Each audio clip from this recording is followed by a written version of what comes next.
मैं आपको दिलचस्प प्रसंग सुनाता हूँ। एक गरीब रबारी का लड़का होता है, वो रोज अपनी गाय और बकरियां चराने के लिए जंगल में लेके जाता है।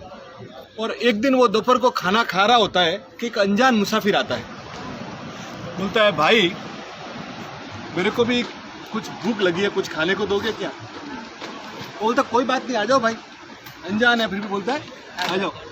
बोला मेरी माँ ने एक रोटला दिया है, आधा तुम खा लो, आधा मैं खा लेता हूँ।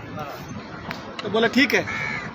पहले दिन की बात है। दूसरे दिन दो मुसाफिर आते हैं, दो वापिस वही बोले भाई हमको भूख लगी, हमारे पास खाने को कुछ है नहीं। तो वो बोलता है कोई बात नहीं, अपने मेरे माँ ने एक रोटला दिया, अपने 3 टुकड़ा कर लेते हैं। वो 3 टुकड़ा कर लेता है। तीसरे दिन 3 मुसाफिर आते हैं, तो वो बोलता है 4 टुकड़े कर लो, तीनों अपने और चारों मैं खा लेता हूं। चौथे दिन 4 मुसाफिर आते हैं, तो वो बोलता है कि ये रोटला है ना, 4 टुकड़ा कर लो, आप खा लो, मेरी माँ शाम को मुझे खिला देगी, मेरी चिंता आप मत करो। तो चारों को खाना मिल गया। खाना खिलाते उसको उनसे प्रेम की बातें होने लग जाती। बोलता है कि भाई तमें कौन छो, आप कौन हो? रोज मुसाफिर आप लोग बढ़ते मेरे को बोलो, मेरी माँ मेरे को एक रोटला और दे देगी। अब बोले हम नहीं बता सकते हम कौन है। बोले नहीं बताओ तो सही। बोले हम लोग यमदूत हैं। हम लोग यमदूत हैं और नीचे किसी का प्राण लेने आते हैं, और तुमको बता देंगे तो तुम हमको कल से खाना नहीं खिलाओ। बोले ऐसी कोई बात नहीं है, तुम आओ, पर तुमसे हमारी अपनी प्रेम हो गया तो मुझे मेरी मौत कब है मुझे बताओ, मेरी मौत कब है मुझे बताओ। तो वो बोलती है कि भाई हमारे किताब में लिखा हुआ हम बता नहीं सकते।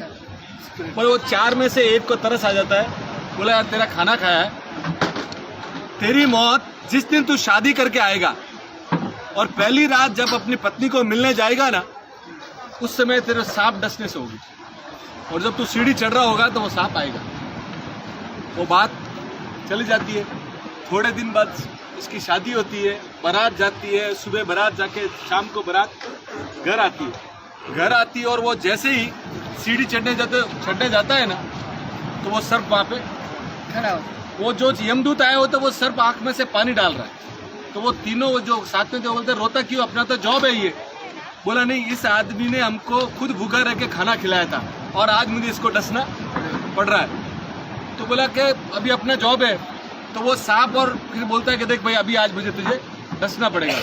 वो बोलता है मेरी प्रियतमा ऊपर बैठी है, मुझे 2 मिनट के लिए मिलने दे, फिर तू मुझे सांप से डस लेना, कोई तकलीफ नहीं, सिर्फ 2 मिनट।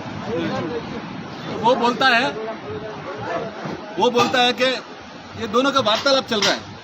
वो उसकी प्रियतमा अंदर बैठी सब सुन रही है। उसके आंख में पानी आना चालू हो गया कि मेरी पहली रात और मेरा हस्बैंड आज मर जाएगा, और मैं इतना दूर से तो इसके लिए आया। और ये सब बातें चल रही है, तो उसकी जो प्रियतमा बैठी होती है उसके पीछे एक बड़ी खिड़की होती है, और खिड़की के पीछे से एक गर्भवती स्त्री जा रही होती है, और वो बहुत भूखी होती है। वो बोलती है कि ये कोई मुझे खाना खिला दो, मेरा पेट एकदम जल रहा है और अंदर मेरा बच्चा है और मुझे बहुत भूख लगी है। ये आवाज़ें ये प्रियतमा सुनती है। तो उसके घर पे जो भाता बोलते हैं ना, खाना उसकी जो माँ ने डाल रखा था, माँ ना मिठाई वगैरह बोलती है, अभी मेरा तो पति अभी चल जाएगा, मेरे कुछ काम का नहीं। वो अपनी साड़ी से उसको नीचे डाल देती, और वो जैसी स्त्री खोलती है, स्त्री खोल के वो सीधा एक मुंह में निवाला लेती है। एक जैसे वो मिठाई अंदर जाती है, उसके अंदर से निकलता है, अरे तेरा चूड़ा चांदला अमर रहे, तेरा चूड़ा चांदला अमर रहे, तेरा सुहाग अमर रहे। वो जैसे ही बोलता है, वहां के यमराज से वहां से आता है उसको सबको के बैक, रिटर्न बैक। तो बोले क्या? बोले इसको इतनी तगड़ी दुआ मिल गई है कि मैं भी मार नहीं सकता। तो ये नए साल में जिंदगी में सबसे ज्यादा से ज्यादा लोगों से दुआएं लेना, और जिंदगी में दुआ ही आपके काम आएगी।